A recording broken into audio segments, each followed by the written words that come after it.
본서 말라기서의 마지막이자 그리고 구약 성경의 대미를 장식하는 이 본장에는 앞장에서 이어지는 논쟁의 결론과 더불어 메시아의 출현의 약속이 전개되고 있습니다. 아시는 것처럼 이 말라기서 이후에 약 400년의 중간기를 거치고 난 이후 메시아가 이 땅에 등장하게 되죠. 그리고 말라기 선지자는 하나님께서 의인에게 주시는 축복의 약속을 전제로 이스라엘 백성들 하여금 자발적으로 율법을 준수하도록 강력하게 요구하고 있습니다. 뿐만 아니라 악인이 당할 최후와 또 의인의 궁극적 축복을 대조적으로 언급함으로써 이스라엘 백성들이 지금이라도 돌아와 올바른 삶을 영위하도록 권면하고 있는 내용이 본문의 말씀입니다. 이처럼 본장은 하나님은 범죄한 자들을 결코 내버려 두지 않으시고, 그리고 동시에 이전의 상태로, 이전에 주님을 경외할 뿐만 아니라 회개하는 그러한 회개의 상태로 회복될 수 있도록 최선의 명령을 전하고 있습니다. 이미 앞절에서 의인과 악인이며 하나님을 섬기는 자와 섬기지 아니하는 자를 분별할 것이다 라고 했거니와, 이제 4장 1절에서 3절의 말씀 속에서 저는 좀 더 구체적으로 그들의 심판과 축복이 어떻게 크게 구별될 것인지를 말하고 있습니다. 4장 1절에 만군의 여호와가 이르노라, 보라 용광로 불같은 날이 이르리니 교만한 자와 악을 행하는 자는 다 지푸라기 같을 것이라. 그 이르는 날에 그들을 살라 그 뿌리와 가지를 남기지 아니할 것이로되. 여러분, 지푸라기로 불을 안 피워봐서 잘 모르겠죠. 지푸라기처럼 순식간에 빨리 불타는 게 잘 없습니다. 나무도 불을 태우면 오래오래 타는 나무가 있는가 하면 정말 나무가 2, 3분도 안 돼서 재빨리 다 타는 나무가 있습니다. 저희가 어릴 때 산에 나무하러 가면 제대로 된 나무를 해오려고 하면 저 산 깊은 곳까지 가야 하는데, 그 깊은 곳까지 가는 것이 시간도 너무 걸리고 너무 힘들기 때문에 산 입구에 쭉쭉 뻗은 나무를 그냥 베서 온 적이 있습니다. 여러분도 잘 알다시피 그 나무를 무슨 나무라 그러죠? 저기 전라도 담양에도 있고 양쪽으로 쫙 서 있어서 메타스퀘어 맞습니까? 그런 나무들이 정말 멋있고 쭉쭉 뻗었는데 불로 태우면 2, 3분도 타지 않습니다. 그런데 그보다 더 빨리 타는 것이 지푸라기죠.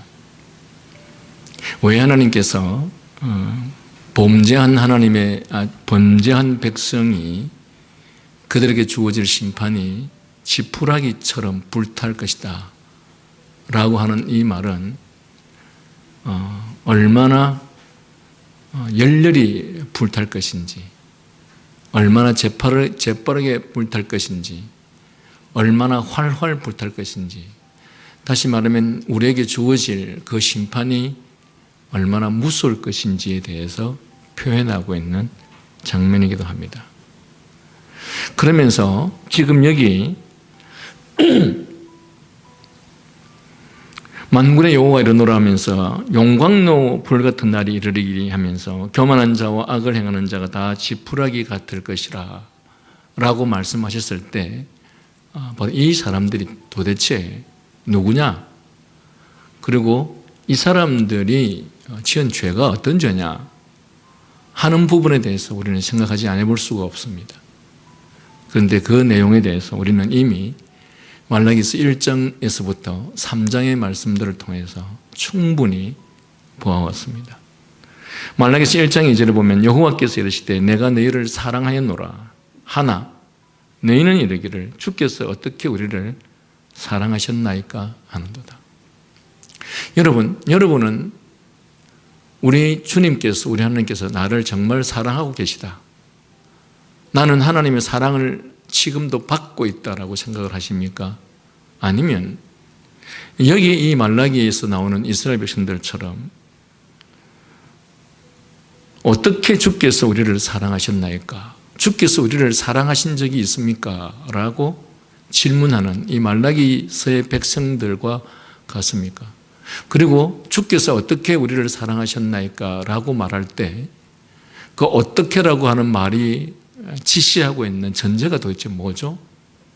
하나님께서 뭐 어떻게 해주면 주께서 우리를 사랑하신다고 말하고 어떻게 해주면 우리 주님께서 나를 사랑해 주시지 않는다고 그렇게 말하겠습니까?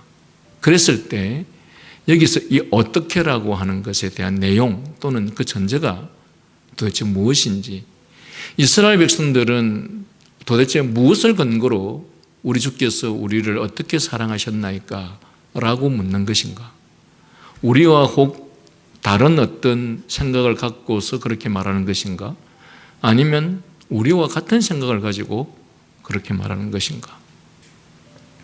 지금 여기 앉아 계시는 여러분과 저가 우리 주님께서 오늘도 여전히 변함없이 우리를 지극히 그리고 풍성히 사랑해 주신다라고 여기지 않고 있다면, 그렇다면 지금 여기 말라기서의 백성들과 어쩌면 비슷한 생각을 하고 있는지 모르겠습니다.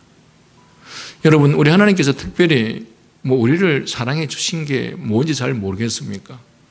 그리고 우리 하나님께서 우리를 사랑하셨다라고 말할 때 그 근거가 무엇이죠? 지금보다 훨씬 더 부자가 되게 해주셨으면 하나님께서 우리를 사랑해 주셨다고 그렇게 말하겠습니까? 아니면 지금보다 훨씬 더 좋은 학벌을 갖게 되면, 그렇다면 하나님께서 우리를 축복해 주셨다고 그렇게 생각을 하겠습니까?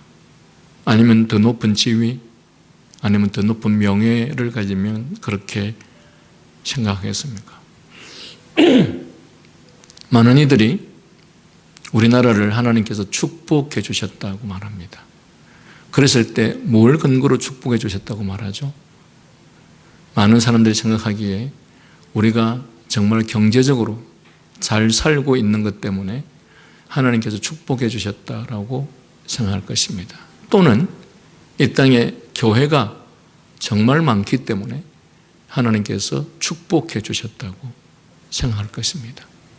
그런데 아이러니하게도 경제적으로 부유한 나라치고 타락하지 않은 나라는 없고, 경제적으로 부유한 나라치고 하나님의 법과 하나님의 계명을 떠나지 아니하는 나라가 없습니다.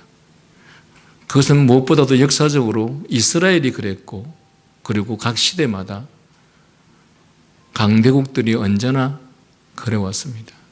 그리고 오늘날 이 땅에 이렇게 많은 교회가 있으나 이 교회 가운데 진정한 참된 신앙을 가진 사람, 즉 여기 히브리서에 등장하고 있는 정말 믿음의 사람과 같은 이런 믿음을 가진 사람이 과연 교회 안에 얼마나 있습니까? 그럼에도 불구하고 여러분들은 하나님께서 이렇게 많은 교회와 또는 이렇게 경제적으로 부강한 나라가 됐으면 하나님께서 축복해 주셨다고 생각하겠습니까? 그렇습니다. 사람들이 이렇게 생각을 하니까 아브라함은 하나님으로부터 축복을 받았다고 생각을 합니다. 그 이유가 아브라함이 부자로 살았기 때문에. 욥도 마찬가지입니다. 또는 모세나 요셉은 하나님께로부터 축복을 받았다고 생각합니다. 왜냐하면 그들은 큰 권세를 가졌기 때문에. 그러나 여러분, 성경은 그들이 권세를 가졌기 때문에, 또한 그들이 부유했기 때문에 하나님의 축복을 받았다고 말하지 않습니다. 만약에 우리가 성경을 그런 식으로 본다면 우리는 성경을 대단히 잘못 보고 있는 것입니다. 그 어떤 경우에도 그것들을 성경은 부각시키지 않습니다. 그런 측면에서 볼 때 오늘 이스라엘 백성들은 그렇게도 율법 아래에 있었지만 하나님의 율법을 그 누구보다도 빠른 시간 안에 율법을 배울 수 있었고 들을 수 있었지만 그러나 율법을 전혀 이해하지 못했던 사람들이었죠. 이후에 다시 나누겠지만 그들에게 메시아가 왔지만 그들은 전혀 메시아로 인정하지 않았습니다. 다시 말하면 율법이 주어졌지만 그 율법의 참된 의미와 뜻을 알지 못했던 것처럼 메시아가 왔었음에도 불구하고 그 메시아를 전혀 인지조차 하지 못했던 사람들이 이스라엘 백성들이었습니다. 그렇다면 그 이스라엘 백성들과 오늘 우리가 무엇이 다르겠습니까? 그들이 판단하고 그들이 생각하는 것들이 오늘 우리와 전혀 다르지 않는다고 한다면 오늘 이 시대에도 만약에 우리에게 메시아가 온다면 그렇다면 우리는 그 당시의 이스라엘 백성들처럼 메시아로 인정하지 않을 것입니다. 아니 불과 2000년 전에 우리 주님께서 이 땅에 메시아로 오셨을 때 목수의 아들로 오셨다라는 사실을 우리는 성경을 통해서 배우지 않습니까? 즉 하나님께서 그들이 전혀 인지하지 못하시는 그런 방법으로 이 땅에 메시아로 오셨고 그리고 그 당시 이스라엘 백성들은 예수 그리스도를 전혀 메시아로 인정하지 않았다는 사실을 우리가 배웠는데 그런데 그러한 것들이 오늘날 우리 시대에 마찬가지로 참된 부흥은 참된 진리의 말씀을 통해서 얼마나 경건하게 믿음을 쫓아서 살아가느냐가 부흥의 결과가 아니고 얼마나 많은 사람들이 모였느냐, 얼마나 교회가 성장했느냐, 얼마나 많은 무리들이 교회에 있느냐에 따라서 교회는 부흥하였고 하나님께서 수많은 역사를 행하셨다고 우리가 생각하지 않습니까? 그렇다면 예수님 당시에 예수님을 메시아로 보지 않고 그들이 생각했던 메시아는 천군 천사를 이끌고 이 땅에 화려하게 오는 메시아를 메시아로 생각한 그들과 오늘날 부흥이라고 할 때 그 부흥을 히브리서 11장에 나오는 믿음의 사람들과 같은 믿음의 삶을 살아가는 삶이 그런 것이 믿음의 잣대가 아니고 그런 것이 부흥이 아니고 얼마나 많은 사람들이 얼마나 많은 사이즈 높은 큰 사이즈의 교회에 있느냐 아니냐에 따라서 그것이 부흥이냐 아니냐를 판단한다고 하고 있다면 그렇다면 그 예수님 시대의 그들과 오늘 우리가 무엇이 다르며 또 한편으로는 그 당시에 메시아를 메시아로 인정하지 못한 그들을 바라보면서 비판하는 우리가 현재 우리는 그들과 동일한 관점으로 동일한 판단으로 교회를 바라보고 있다라고 하는 측면에서 전혀 논리에 맞지 않는 행동을 하고 있는 것이 우리들 자신의 모습이다라는 사실입니다.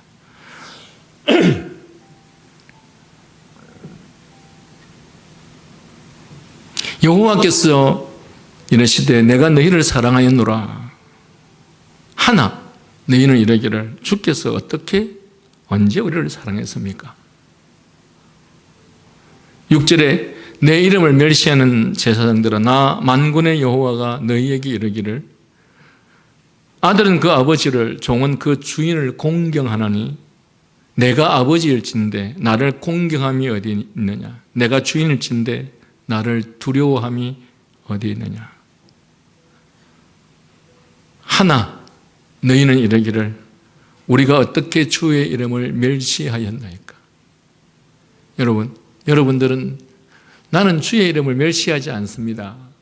나는 주의 이름을 멸시한 적이 없습니다. 이렇게 말하겠습니까? 그렇게 대답하겠습니까? 여러분, 주의 이름을 멸시하는지 아는지를 무엇으로 판단할 수 있습니까? 제가 언젠가 여러분에게 말씀을 드렸죠. 보이지 않는 하나님을 사랑하는 것은 내 곁에 있는 내 이웃을 사랑함으로 보이지 않는 하나님을 사랑하는 것이며 보이지 않는 하나님의 명령과 뜻을 따르고 그분을 경외하는 삶은 보이는 교회의 권위에 얼마나 내가 순종하고 복종함을 통하여서 내가 그리스도께 하나님께 순종한다라고 하는 사실을 드러내 보일 수 있는 것이라는 말씀을 드렸습니다. 여러분은 하나님께서 세우신 교회의 권위에 대해서, 하나님께서 세우신 교회의 법에 대해서 얼마나 철저하게 순종하고 그 권위에 따릅니까? 그러면서 하나님께서 내가 아비일진데 나를 공경함이 어디 있느냐, 내가 주인일진데 나를 순종함이 어디 있느냐라고 말할 때 아마 이스라엘 백성들은 똑같이 말할 것입니다. 우리가 언제 하나님을 주인을 공경하지 않은 적이 있으며 우리가 언제 주인을 순종하지 않은 적이 있습니까? 라고 말할 것입니다. 7절에 너희가 더러운 떡을 나의 제단에 드리고도 말하기를 우리가 어떻게 주를 더럽게 하였나이까 하는도다. 이는 너희가 여호와의 식탁은 경멸히 여길 것이라 말하기 때문이라. 너희는 나 주에게 아무렇게나 상을 차려주어도 된다고 생각한다는 말이죠. 8절에 만군의 여호와여 이르노라 너희가 눈먼 희생 제물을 바치는 것이 어찌 악하지 아니하며 저는 것 병든 것을 드리는 것이 어찌 악하지 아니하냐. 이제 그것을 너희 총독에게 드려보라. 그가 너를 기뻐하겠으며 너를 받아주겠느냐. 여러분, 권위가 높은 분 앞에서 여러분이 어떤 행동을 하느냐에 따라서 그 권위가 높은 분을 무시하고 경멸히 여기는 행동을 하는 것이겠죠. 여러분이 대단히 권위가 높거나 대단히 중요한 사람들에게 선물을 드릴 때 어떻게 선물을 드립니까? 그들에게 여러분이 어떤 복장을 하고 나타납니까? 그들을 대할 때 어떤 자세를 하고 그분들 앞에 섭니까? 우리가 어떤 선물을 드리는지, 어떤 복장으로 나아가는지, 어떤 자세로 나아가는지를 보면 그가 그 대상을 어떻게 생각하는지 충분히 알 수 있죠. 우리 하나님께서 너희가 눈먼 희생제물을 바치는 것이 어찌 악하지 아니하냐, 저는 그 병든 것을 드리는 것이 어찌 악하지 아니하냐 라고 말하는 것에 대해서 우리가 언제 악한 행위를 하였습니까? 우리가 언제 하나님을 무시하였습니까? 이렇게 질문하죠. 여러분, 어리석은 사람들은 자기가 무슨 죄를 짓고 있는지, 무슨 잘못을 하고 있는지를 전혀 인식하지 못하는 자들이 어리석은 자들입니다. 지금까지 부모를 공경하지 아니해놓고 너는 제대로 부모를 공경함이 어디냐며 하니까 내가 언제 부모를 무시한 적이 있습니까? 매사에 부모를 무시하는 삶을 살아놓고도 자기는 부모를 무시한 적이 없다고 생각하고 있는 이것이 바로 이스라엘 백성들의 문제였습니다. 여러분, 이스라엘 백성들이 제사를 드리지 않았기 때문에, 하나님께 예물을 드리지 않았기 때문에 하나님으로부터 심판받았습니까? 아닙니다. 그들은 하나님 앞에 제대로 한 것이 하나도 없었습니다. 하나님이 죄라고 하는데 저들은 죄라고 생각하지 않았습니다. 하나님께서 불순종이라고 말하는데 그들은 불순종이라고 생각하지 않았습니다. 하나님께서는 그것이 예배가 아니라고 말을 하는데 그들은 예배라고 생각했던 것이. 10절에 보면 너희가 내 제단에 헛된 불을 피우지 못하도록 너희 중에 성전문을 닫을 자가 있었으면 좋겠도다. 2장 17절에 너희가 말로 여호와를 괴롭게 하고도 이르기를 우리가 어떻게 여호와를 괴롭게 되었나이까. 3장 7절 8절에 사람이 어찌 하나님의 것을 도둑질하였느냐. 그러나 너희는 나의 것을 도둑질하고도 말하기를 우리가 어떻게 주의 것을 도둑질하였나이까 하는도다. 이는 곧 11조와 헌물이라. 저로 말미암아 부패한 인간들은, 저로 말미암아 부패한 사람들은 자기가 무슨 죄를 짓는지도 인지하지 못하는 것이 인간입니다. 그래서 그런 인간들의 특징이 형제의 눈 속에 있는 티는 다 찾아내면서 자신의 죄의 덜보에 대해서는 전혀 인식하지 못하는 것이 그런 사람들의 특징인 것이죠. 하나님께서 왜 이스라엘을 심판하셨느냐? 그 심판의 이유가 그들은 자신들의 하나님 앞에서 마땅히 행해야 될 일들에 대해서 전혀 인지조차 하지 못하고 살았던 것이었죠.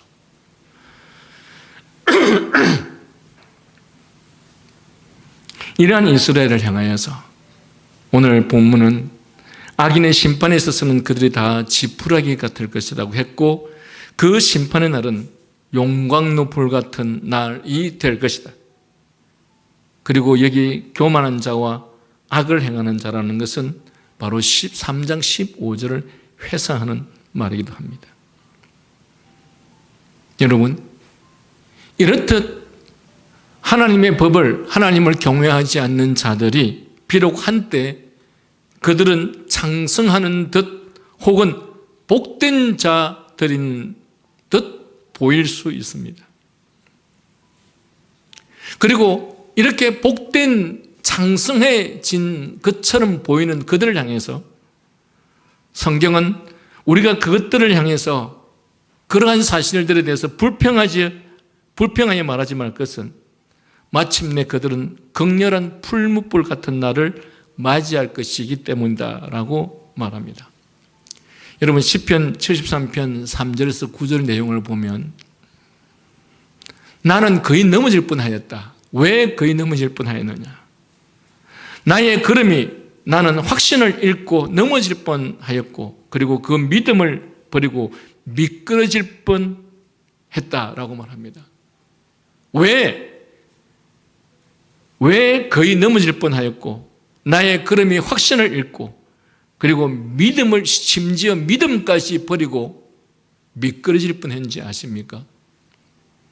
그것은 세상이, 이렇게 악한 자들이 세상을 지배하고, 이렇게 악한 권력을 가진 자들이 세상을 지배하고, 소위 말하면 이렇게 나쁜 삶을 살아가는 사람들이 부유한 삶을 살아가는 것에 대해서 사람들은 어떻게 하나님이 살아계시면 이럴 수 있습니까? 어떻게 하나님께서 함께 하시는 세상이 이럴 수 있습니까? 라고 하는 것에 대한 그러한 비판입니다. 그래서 이 시편 73편의 내용을 말하는 것처럼 이러한 모습들을 보면서, 다시 말하면 비록 한때 그들이 부유하고 창성하고 그렇게 나쁜 짓, 그렇게 잘못된 짓을 하는데 어떻게 저렇게 부유하고 어떻게 저렇게 잘 되어갈 수 있느냐 라고 하는 것을 보면서 하나님이 살아계시면 어떻게 이런 일이 벌어질 수 있습니까? 라고 생각하며, 그래서 믿음을 잃을 뻔했다라는 말을 하는 것이죠. 왜 그랬느냐라고 말하면서 이는 내가 악인의 형통함을 보고 악인들이 누리는 평안을 보고서 상처를 받았다. 그리고 뿐만 아니라 그들은 심지어 죽을 때조차도 고통이 없고, 그리고 그 힘이 강건하며, 다른 번역으로는 그들은 몸은 멀쩡하고 윤기까지 흐른다. 그렇게 온갖 죄악들을 저지르는데 어떻게 하나님이 살아계시면 저렇게 잘 될 수 있고 저렇게 혈기왕성할 수 있느냐. 그러면서 그 이어서 나오는 말씀이 사람들이 당하는 고난이 저들에게는 없고, 아니 조금만 죄를 지어도 다 병들고, 조금만 죄를 지어도 다 감옥에 가고, 조금만 죄를 지어도 온갖 고통을 겪는데 저렇게 많은 죄를 짓고도 감옥에도 가지 않고 저들에게는 고난이 없고, 그리고 저들은 사람들이 당하는 재앙도 그들에게는 없나니, 그러므로 그렇게 되니까 그들이 더 기세등등하여 교만이 그들의 목걸이요 폭력이 그들의 옷이며,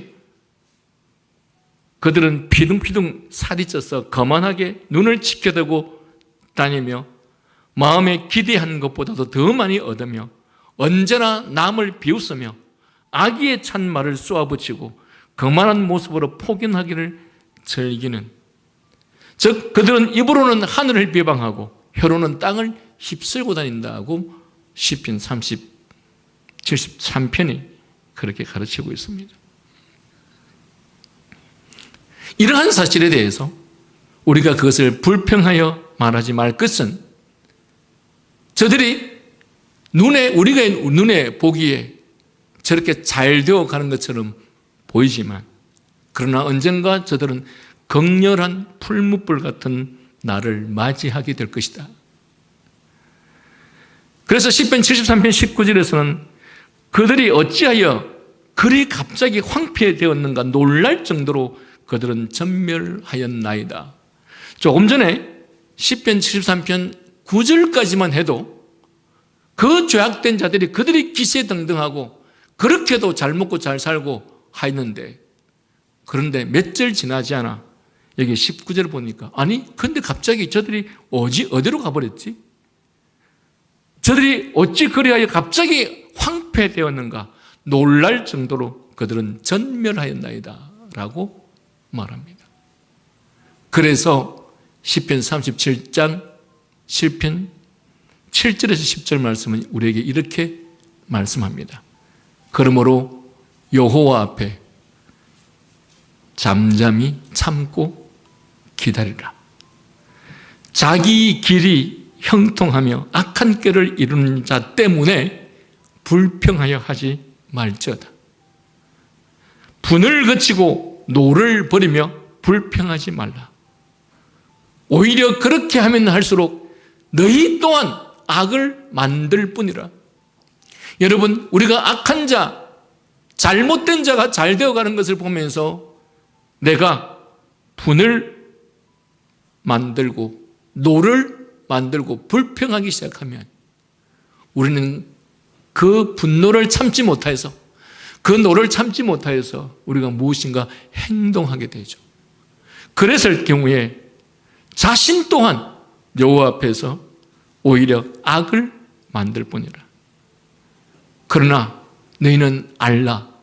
진실로 악을 행하는 자들은 반드시 끊어질 것이나 그러나 여호와를 소망하는 자들은 땅을 차지하리로다. 잠시 후에는 악인이 없어지리니 너가 그곳을 자세히 살필지라도 그 악인은 흔적도 없이 사라져 버릴 것이다. 여러분, 우리는 세상을 살면서 온갖 악이 세상을 다스리고 지배하고 기세등등한 모습들을 수없이 볼 수 있습니다. 우리는 그럴 때마다 하나님이 살아계시면 어떻게 이럴 수 있습니까? 하나님이 살아계시면 어떻게 저렇게 악행을 행하는 자들이 기세등등할 수 있습니까? 하나님을 경외하며 살아가는 사람들은 이렇게 어렵고 힘든 시간들을 보내는데 저렇게 믿음과 상반되는 삶을 사는 사람들은 저렇게 잘 될 수 있습니까? 라면서 하나님을 향해서 원망하는 우리들을 향해서 여호와 앞에 잠잠히 참아 기다리라. 그리고 그런 자들 때문에 불평하지 말라. 그리고 분을 그쳐라. 노를 버리라. 불평하지 말라. 오히려 그러한 영이는 너희 역시도 악을 행하게 되고 악을 만들 뿐이라. 진실로 악을 행하는 자는 반드시 끊어질 것이다. 그러면 왜 그런 자들이 우리 곁에 있게 하시는 것입니까? 그것은 하나님의 뜻과 계획이 있기 때문에 그렇습니다. 악한 자, 불량한 자가 우리 곁에서 우리를 괴롭히는 그것은 하나님이 우리 곁에 없기 때문에, 우리와 함께 하지 않기 때문에 그런 것이 아니라 그들을 통해서 하나님께서 하나님이 하실 계획과 그분의 사역이 있기 때문에 그렇다는 사실입니다. 베드로후서 3장 7절과 10절의 말씀은 이렇게 말합니다. 지금 있는 하늘과 땅도 지금은 하나님의 말씀으로 보존되어 있습니다. 그러나 하늘과 땅은 경건하지 못한 자들이 심판을 받아서 멸망할 때까지만 보존되었다가 다 불타 없어질 것입니다. 여러분, 이 세상은 사람들에 의해서 움직여가는 것처럼 보이지만 이 세상은 사람들에 의해서 움직여가지 않습니다. 그리고 여러분이 생각하는 온갖 불의하고 부당한 일들이 우리 곁에서 끊임없이 일어나는 이 모든 것들이 사람에 의해서 일어난다고 생각하지만 아닙니다. 하나님의 주권과 섭리 없이 그런 일은 일어나지 않습니다. 그리고 그런 일이 일어날 때 우리는 분노하고 우리는 불평하고 그것에 대해서 고통스럽게 생각할 수 있으나 그러나 그렇게 생각하지 말라는 것입니다. 왜? 하나님께서 하나님의 때에 그 모든 일들을 이루신다는 것입니다. 오늘날 권력을 가진 자들이나 부를 소유하고 있는 자들이 악을 행하는 것에 대하여 우리는 분노하고 그 분노를 표출하는 경향이 많이 있습니다. 그리고 그것들을 우리는 우리의 힘으로 해결하려는 충동 역시 참으로 많습니다. 그러나 먼저는 우리는 그들을 심판할 자격이 없는 자들입니다. 왜냐하면 우리도 그들과 동일한 범죄자이기 때문에. 무슨 범죄자가 무슨 다른 범죄자를 향해서 심판할 자격이 어디 있느냐라는 사실이죠. 그리고 다음으로 하나님은 악인에 대하여 악행하는 자들에 대하여 결코 그들을 그냥 내버려 두지 않습니다. 언제 저들이 없어지나 언제 저들이 악행을 거치나 할지 모르겠지만 어느 순간에 그들을 살펴보아도 흔적조차 없게 될 것이다. 이것이 바로 하나님의 말씀입니다. 그리고 그러한 심판의 불은 드디어 모든 것을 남김없이 태울 것인데 이에 대하여 본문은 말하기를 가지는 물론 뿌리까지도 남기지 아니하겠다고 말씀하고 있습니다. 본래 나무란 가지가 지킬지라도 소망이 있고 줄기가 죽을지라도 뿌리가 있으면 소망이 있습니다. 왜? 그것은 물기운이 그것을 소생케 할 수 있기 때문에 그렇습니다. 그러나 불에 탄 가지, 불에 탄 뿌리는 무슨 소망이 있겠느냐. 이처럼 그날은 두려운 날이지만 그러나 의로운 하나님의 자녀들에게 있어서는 더 없는 기쁨의 날이요 축복의 날이 바로 악한 자가 심판당하는 날이다라는 사실이죠. 이 말씀은 선지자가 교회가 새롭게 쇄신되거나 회복되기를 원하셔서 하시는 말씀으로 유대인들이 그리스도로부터 떠나버렸었을 때 그들에 대한 하나님의 진노는 더더욱 컸었다라는 사실을 우리들에게 밝히고 있습니다. 이것은 유대인이 재난 속에서 벗어날 수 있는 마지막 희망과 구제책이 바로 우리 주 예수 그리스도의 도우심이었는데 그러나 유대인들은 그들에게 유일한 도움이 될 수 있는 예수 그리스도조차도 인정하지 않았던 것입니다. 여러분, 이 말라기서를 보면 이스라엘 백성들이 하나님의 법을 떠나고 하나님을 우습게 여기고 하나님을 공경하지 아니하고 하나님을 예배하는 것들을 모든 면에서 형식적인 예배가 되었고 그 무엇 하나 하나님을 하나님으로 인정하지 않는 그런 자들을 향해서 하나님께서는 여러 형태로 징계하시고 또한 심판을 통해서 그들을 돌이킬 수 있는 기회를 주셨지만 그러나 그들은 끝까지 그렇게 하지 않았던 것입니다. 그리고 그들은 그 이후에 로마라고 하는 나라를 통해서 물리적으로 핍박과 압박을 받는 신세가 되어버렸고 그리고 구약시대 때부터 우리 하나님께서 너에게 나중에 장차 구세주 메시아가 올 것이다 라는 예언을 했기 때문에 이스라엘 백성들은 하나같이 메시아가 오셔서 우리들에게 은혜를 베푸실 것이다 라고 생각했던 것입니다. 그러나 유대인은 이러한 자신들의 변망덕에 대해서 가혹한 처벌을 받게 되리라고 수많은 경고를 들었음에도 불구하고 그래서 얼마든지 충분히 두려움을 느낄 수밖에 없었던 것임에도 불구하고 그들은 이처럼 여호와의 도우심의 은혜를 거절했던 백성들이었습니다. 그러므로 하나님의 축복이 전제되어 있는 하나님의 축복이 내재되어 있는 다시 말하면 하나님께서 이렇게 하면 너희들에게 축복해 주겠다고 약속하신 그런 하나님의 뜻과 명령 그러한 하나님께서 베푸신 은혜를 거절하는 것보다 더 가증스러운 죄가 없다는 사실을 우리는 알아야 합니다. 여러분, 부모가 자식에게 가장 실망하게 되는 것은 무엇입니까? 부모가 자식을 위해서, 다 자식을 위해서 하는 것들이지 않습니까? 그에게 도움을 주기 위해서 하는 것들이지 않습니까? 그런데 도움을 주겠다고, 축복을 주겠다고, 너를 이롭게 하겠다고 하는 그것을 거절할 때에 그 죄는 그 어떤 죄보다 더욱더 가증한 죄라는 사실입니다. 우리 주님께서, 우리 하나님께서 이스라엘 백성들에게 수많은 약속들을 하셨고 그 약속들은 모두가 이스라엘의 유익을 위한 것들이었습니다. 그러나 그들은 그 이스라엘 유익을 위한 하나님의 축복이 내재된 하나님의 뜻과 명령을 다 거절했던 사람들이었습니다. 그래서 다시 본문으로 돌아가서 말라기 선지자가 날이 이를 것이다 라고 말했는데, 그 날이 이른다라고 하는 것은 예수 그리스도의 강림에 대해서 하시는 말씀입니다.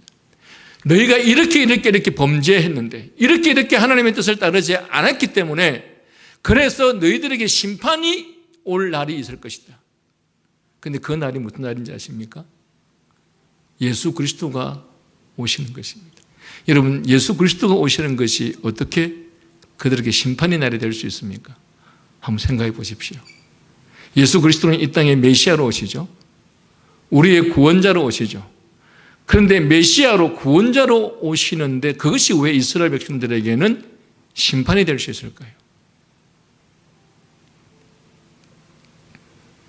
이 말씀은 유대인들이면 누구든지 구세주 메시아의 오심에 대해서 알고 있고 또한 믿고 있었던 말씀이었습니다. 그래서 유대인들은 누구든지 이 사실에 대해서 자신 있게 자랑했습니다. 우리에게 메시아가 올 것이다.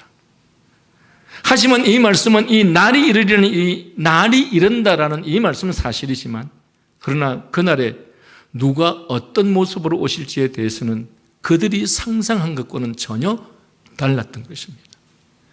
그들에게 주님이 오실 날은 그들이 상상하는 것과 같은 그런 날이지만, 오히려 그 날에 예수 그리스도가 그들을 구원하시는 것이 아니라 오히려 그날에 그들을 불사를 날이 될 것이다 라는 말씀인 것이죠. 아모스 선지자도 아모스 5장 18절에 화 있을진저 여호와의 날을 사모하는 자여, 너희가 어찌하여 여호와의 날을 사모하느냐, 그 날은 어둠이요 빛이 아니라. 이스라엘 백성들이 여호와의 날을 사모하고 있습니다. 그런데 너희가 어찌하여 너희가 여호와의 날을 사모하느냐 하면서 그 날은 어둠이요 빛이 아니라 말씀합니다. 다시 말해서 이 주님께서 오시는, 메시아로 오시는 그 날은 마치 사람이 사자의 발톱은 피했지만 집에서는 독사에게 물리는 것과 같이 너희에게 오히려 그 날이 불행스러운 날이 될 것이다 라는 말입니다. 여러분, 왜 주님께서 너희에게 오시는 것이 너희에게는 불행이요 심판의 날일까요? 한번 생각해 보십시오. 왜 우리 주님께서 오시는 것이 너희에게 불행의 날이요 그 날이 오히려 너희들에게 심판의 날이 될 수 있느냐? 이것은 사실 우리가 좀 상상해내기 쉽지 않습니다.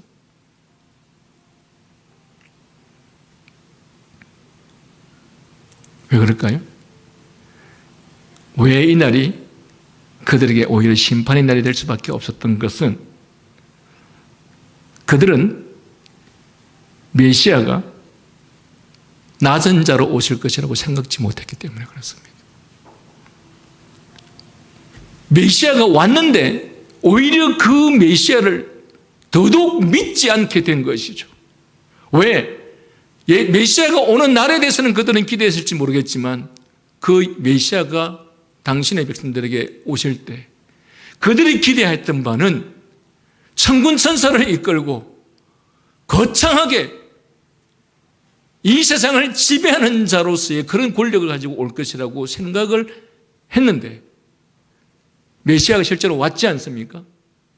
왔는데 초라한 목수의 아들로 왔고 말구에서 태어났단 말이죠. 그들이 기대했던 메시아는 이런 메시아가 아니었죠. 그런데 그 시점에서 낮고 천한 모습으로 메시아가 왔던 것입니다. 그래서 그 메시아가 오신 것이, 이미 메시아가 왔는데 그들은 그 메시아를 절대로 믿지 않게 되었던 것이죠. 자기들이 상상하는 메시아가 아니었기 때문에. 그래서 이스라엘 백성들에게 메시아가 오신 것은 오히려 그날이 그들에게 심판의 날이었고 오히려 저주의 날이었던 것입니다. 이해하시겠습니까? 이해를 못하는 것 같은데, 졸고 있거나 이해하셨습니까? 이스라엘 백성에게 있어서 메시아가 오신 것은 그들에게 있어서 저주와 심판이었습니다. 왜? 그들이 기대했던 메시아는 이런 메시아가 아니었기 때문에. 차라리 이럴 거면 메시아가 오시지 않았어야 했던 것이죠. 차라리 오지 않았더라면 이스라엘 백성은 메시아를 거부하는 죄를 저지르지 않았을 것이고 메시아를 믿지 못하는 그런 불행을 겪지 않았겠죠.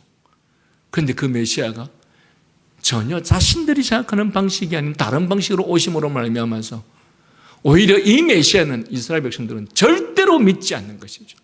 그래서 메시아에 오신 그날이 곧 그들에게는 저주요 심판이었던 것입니다. 그래서 이 본문 속에서 여기서 선지자는 그렇게 오신 메시아를 거부한 그들이 초계와 같이 풀무불에 소멸될 날이 이를 것이라고 말한 것입니다. 말라기 선지자는 그 뿌리와 가지를 남기지 아니할 것이로되라고 덧붙입니다. 그는 여기서 마치 그들 가운데 남은 자가 하나도 없으리라고 말하는 것처럼 그들의 파멸이 철저하리라는 것입니다. 여러분, 그렇죠? 이스라엘은 직접 그 땅에 메시아가 오시지 않았습니까? 그리고 그 땅에 직접 메시아가 오셔서 그가 메시아임을 증명해내는 정말 어마어마한 수많은 하나님의 능력과 역사들을 그들에게 보이셨습니다.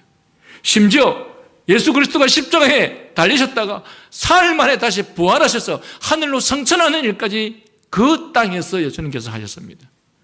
그러나 오늘날 이스라엘이 예수 그리스도를 메시아로 생각하고 있습니까? 전혀 그렇지 않습니다. 제가 전에도 말씀드렸던 것처럼 이스라엘의 기독교 신자가 0.7%도 되지 않습니다. 그러나 그 0.7%조차도 우리가 갖고 있는 제대로 된 신앙을 가진 교회는 거의 없습니다. 왜 그렇습니까? 메시아를, 신앙을 자기들의 뜻대로, 자기들의 생각대로 생각했던 것입니다. 여러분, 이 말씀과 더불어서 저는 여러분에 이런 부탁을 하고 싶습니다. 여러분, 기독교 신자들이 가장 무서운 죄 또는 가장 무서운 벌이 뭔지 아십니까? 신앙을 자기 마음대로, 자기 방식대로 생각하는 것입니다. 우리는 특히 어린 시절부터 오랫동안 신앙생활을 했던 사람들에게는 그 교회에서 많은 경험과 많은 경력들을 쌓아가면서 자기 나름대로 신앙들이 다 형성되어 있습니다. 그런데 그 신앙이 곧 자기의 신앙이 되어버렸습니다. 그리고 그런 우리의 신앙들 가운데서는 하나님의 말씀 진리가 근거가 되지 않고 자기 나름대로 무엇인가 이럴 것이다 저럴 것이다 라고 생각해서 신앙이 형성되어 버린 것들이 참으로 많습니다. 그런데 여러분, 그것이야말로 무서운 심판이요 무서운 저주입니다. 마치 이스라엘이 메시아를 제멋대로 생각한 것처럼. 그리고 말라기 선지자는 이제 경건한 자들에 대해서 언급합니다. 4장 2절에 내 이름을 경외하는 너희에게는 의로운 해가 떠올라서 치료하는 광선을 바르리니 너희가 나가서 외양간에서 나온 송아지같이 되리라. 따라서 선지자가 이제까지 그 자신들만이 거룩한 자라고 자만하면서 실제로는 계속 하나님의 진노를 불러일으키는 엄청난 위선자들이었던 이스라엘에 대해서 경고했다는 것이 이 말씀을 통해서 오히려 비교가 됨으로써 더욱더 분명히 드러납니다. 왜냐하면 저들은 여호와를 경외하지 않았지만 그러나 내 이름을 경외하는 너희에게는 의로운 해가 떠올라서 치료하는 광선을 바르니. 이제까지 언급했던 사람들과는 분명 다른 사람들에 대해서 이 말씀은 선포하고 있습니다. 그는 지금까지 논박해왔던 대다수의 사람과는 구분하여서 하나님을 경외하는 자, 곧 하나님의 참된 종에 대해서 의로운 해가 떠올라서 치료하는 광선을 바라리니 와 같은 축복의 말씀을 지금 하고 있는 것입니다. 우리는 여기에서 하나의 대조적인 것을 주목해야 합니다. 왜냐하면 대부분의 백성은 실제로 한결같이 더럽혀진 상태였지만, 그러나 하나님께서 더럽혀지지 않은 소수의 사람들을 남겨두셨다라는 뜻입니다. 그래야 이제는 선택된 소수의 사람들을 불러 모아서 그들에게 구원의 주체자로서 그리스도를 약속하고 있는 것입니다. 여러분, 동일한 그리스도가 이스라엘 땅에 내려오셨는데, 그러나 그 동일한 그리스도 앞에서 한편의 사람들은 그분을 전혀 메시아로 인정하지 아니함으로 인해서 오히려 그 메시아의 오심이 저주가 되어버렸고, 또 한편의 경건한 사람들은 그 메시아가 오심으로써 진정 그들이 구원의 은혜를 얻게 되는 그런 축복을 받게 된다는 이 비교 대조되는 사실이 이 본문 속에 등장하고 있습니다. 여러분, 원래 경건한 자들은 우리가 아는 것처럼 하나님의 말씀에 경고를 받으면 몸을 떨었습니다. 다시 말하면 하나님께서 그 경고를 약화시켜 주시지 아니하셨다면 그들은 거의 실신해 버렸을 정도로 하나님의 경고에 대해서 예민함의 두려움을 느낍니다. 선지자가 죄인들에 대해서 복수를 선언할 때마다 대부분의 사람은 그 선언을 비웃거나 또는 화를 내거나 적어도 그 경고에 합당한 감동도 받지 않았습니다. 그래서 그렇기 때문에 하나님께서 그들에게 내성병력과 같이 말씀하시는 동안에도 악인들은 계속해서 악행을 계속할 수 있었습니다. 여러분, 신앙이 없는, 믿음이 없는 경건한 사람, 경건치 못한 사람들은 하나님의 말씀과 경고 앞에서 전혀 두려워하지 않습니다. 떨지도 않습니다. 무서워하지도 않습니다. 그렇기 때문에 그들은 계속해서 악행을 저지르고 계속해서 하나님의 심기를 건드리죠. 그러나 경건한 자들은 자신의 잘못됨에 대해서 한마디만 들어도 두려워하며 하나님께서 치료해 주시지 아니하신다면 거의 나가 떨어질 수밖에 없다라고 생각할 정도의 사람들입니다. 그리고 바로 그 사람들에게 지금 만군의 여호와께서 경건한 자들에게는 의로운 해가 떠올라서 치료하는 광선을 바라겠다라는 것입니다. 여러분, 사람들이 하나님의 말씀을 제멋대로 적용을 합니다. 오늘 여기 이스라엘 백성들처럼 살면서 여기 말라기 말씀을 가지고 자기에게 적용하는 것이죠. 너희에게 의로운 해가 떠올라서 치료하는 광선을 바라리니 마치 그 치료하는 광선이 자기에게 바라는 것으로 생각을 합니다. 자신은 여기서 말하는 경건한 자가 전혀 아님에도 불구하고 하나님께서 우리들에게 말씀으로 경고하고 있음에도 불구하고 그 경고하심에 대해서 눈 하나 까딱하지 않는 자들이, 그리고 또한 계속해서 반복적으로 말씀하고 있는데도 불구하고 그 말씀이 전혀 자신의 삶에 적용되지도 않고 고치려고도 하지도 않는 사람이, 그런데 그 사람이 이 말라기스의 말씀을 자기에게 적용시키면서 너희에게 의로운 해가 떠올라서 치료하는 광선을 발해서 너희를 회복해 줄 것이다, 이 말씀을 자기에게 적용하면서 나에게 하나님께서 그렇게 은혜를 베풀 것이다. 여러분, 하나님께서 여러분에게 은혜를 베풀어 주실 것이라고 믿기 전에 여러분이 참으로 하나님을 경외하는지를 먼저 살펴보시길 바랍니다. 하나님의 말씀을 아무 때나 적용시키지 마시기 바랍니다. 이 하나님의 말씀이 그 대상이 누구인지, 어떤 사람에게 적용되어지는 것인지. 여러분은 하나님의 말씀의 경고를 들으면 두려워 떱니까? 아니면 전혀 느끼지 못합니까?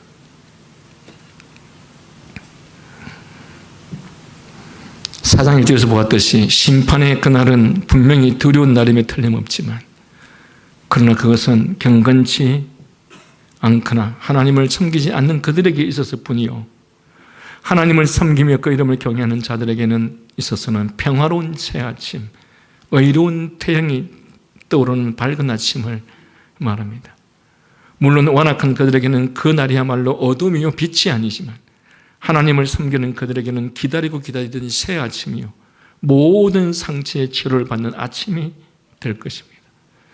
의로운 해가 떠올라서 치료하는 광선을 바라리라고 했는데, 이것은 바로 시편 기자가 말한 바 새벽 날개로 어둠의 밤을 쳐 물리며 솟아오르는 의의 태양이 온 천하를 밝힐 것을 말하고 있는 시편 139편 9절의 말씀과 같은 맥락의 말씀입니다. 그때 우리 구속받은 성도들은 외양간에서 뛰쳐나온 송아지들처럼 기뻐하리라고 했습니다. 이 본문은 성도들이 기다리던 그 구속을 받아서 마침내 큰 기쁨과 자유를 한없이 즐거워하는 그날의 모습을 묘사한 말씀이 바로 이 4장 2절의 말씀입니다. 그리고 이어서 4장 3절 또 너희가 악인을 밟을 것이니 그들이 나의 정한 날에 너희 발바닥 밑에 재와 같으리라. 그리고 이어서 만군의 여호와의 말이니라. 여러분, 하나님의 예언은 단 하나도 지켜지지 않는 말씀이 없습니다. 하나님의 말씀은 반드시 성취가 됩니다. 그래서 이 마지막 부분에서 만군의 여호와의 말이니라 라는 이 내용을 꼭 갖다 붙이는 것이죠. 하나님을 섬기며 경외하는 자들은 그들이 이제 해방과 자유의 기쁨을 누리게 될 것이 아닙니다. 드디어 그들은 악인을 누르는 큰 권세를 얻어서 그들을 발로 밟을 것인데 악인들은 그들의 발바닥에 재가 되리라고 했습니다. 즉 원수들의 전멸을 의미하는 말입니다. 이런 일에 대하여 일찍이 시편의 기자는 107편 42절 말씀을 통해서 정직한 자가 아침에 저희를 다스리니 저희의 아름다움이 음부에서 소멸하여 그 거처조차 없어지리라고 했고 또 그때에 의인은 악인의 보복당함을 보고 기뻐하며 모든 악인은 자기 입을 봉하리라 라고 말씀하고 있습니다. 여러분은 오늘 말씀의 핵심이 뭐라고 생각합니까? 오늘 말씀에서 무엇을 정확하게 깨달았습니까? 그리고 오늘 말씀에서 여러분에게 적용해야 될 것이 있다면 무엇을 적용하시겠습니까? 나중에 말씀을 나눌 때 그 말씀들을 함께 하시기를 바랍니다. 기도하겠습니다.